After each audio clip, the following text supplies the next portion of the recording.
Hey, bonjour Véronique. Salut! Hey, on se retrouve à Rimouski, ici, chez toi, à la salle des Jardins Télis, parce que tu vas lancer dans quelques minutes ton premier album complet. Comment tu te sens?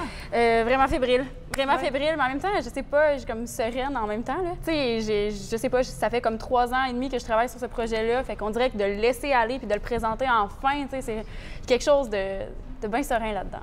Mais ça semble quand même être une étape importante dans ta vie qui est réunie dans Seule et Vivante, là. Oui, vraiment. Ben c'est ça, j'ai vécu quand même beaucoup de trucs dans les 3 années dernières.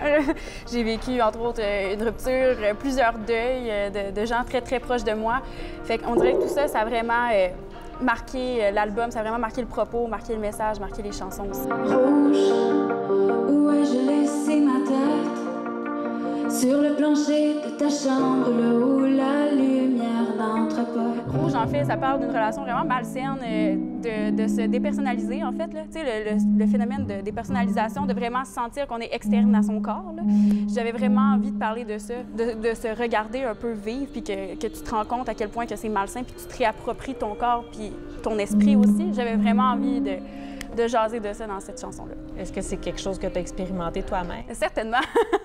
Oui, certainement. Puis, ben, tu sais, c'est ça, à l'automne dernier, entre autres, j'ai perdu quelqu'un vraiment important pour moi qui est décédé.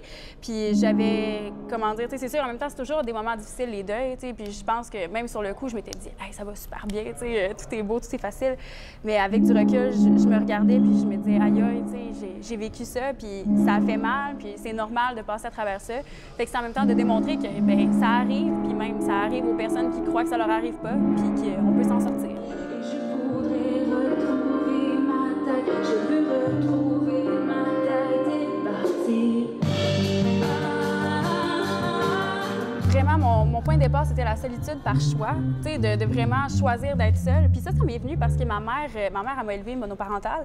Fait que j'ai grandi vraiment avec ce modèle-là. Puis la plus belle leçon qu'elle m'a donnée, c'est assure-toi toujours que s'il arrive quelque chose, tu peux te débrouiller toute seule. Puis pour moi, ça a toujours teinté, en fait, toutes mes relations interpersonnelles, que ce soit avec mes amis, que ce soit avec les gens avec qui je travaille, que ce soit avec mes amoureux. Ça a toujours teinté mon mode de vie, puis j'avais juste envie d'être le point de vue positif par rapport à la solitude. Tu sais, souvent, on voit la solitude comme quelque chose d'hyper négatif, tu sais, justement d'être seul, mais moi, je voulais vraiment démontrer qu'on peut en profiter, puis que crime, ça peut être quelque chose de beau, la solitude. M'enivrer de toi jusqu'à en tomber dans l'ivresse. Me sentir trop bien dans tes bras, c'est courir à ma perte. Desjely, ça fait déjà un bon bout de temps. Tu avais 19 ans à l'époque. Qu'est-ce qui s'est passé depuis? En sortant des Desjely, je suis rentrée à l'École nationale de la chanson en septembre. C'était vraiment comme quelques mois après. Puis on dirait, c'est ça, toute la confiance que j'avais accumulée par rapport à Desjely, la fausse confiance un peu. Je me suis fait complètement casser, mais d'une vraiment bonne manière par Marie-Claire Seguin. Mais moi, j'ai plus de temps à perdre à essayer de te rendre. Quand tu gagnes un concours, on dirait que ça vient avec une pression de ben crime, les gens m'ont aimé pour ça, fait que je ne peux pas faire autre chose que ça. Fait qu'on dirait, elle a tout cassé, cette espèce d'apparence-là que je me donnais pour me ramener à moi-même, puis pour m'aider à me rebâtir à partir de ça. Fait que je pense vraiment que ça a été essentiel dans mon cheminement, puis c'est grâce à elle aujourd'hui que j'en suis là, j'en suis persuadée, convaincue, 110 000 %. Dans un décor immaculé, vite comme les mots que tu imposes.